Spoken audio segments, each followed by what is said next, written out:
మిలమిల మెరిసే చంద్రుడి కోసం తెర తీసెను సాయంత్రం.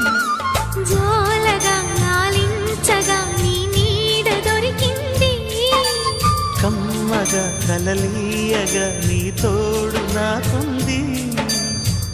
ఎదవిల్లును వంచిన వాడే నీ రాముడు అన్నది మనసే, గుడి తలుపులు తీయక ముందే వరమిచ్చెను దేవత ఎదురై. నీదే ఆచని నిజమైన జాబిలి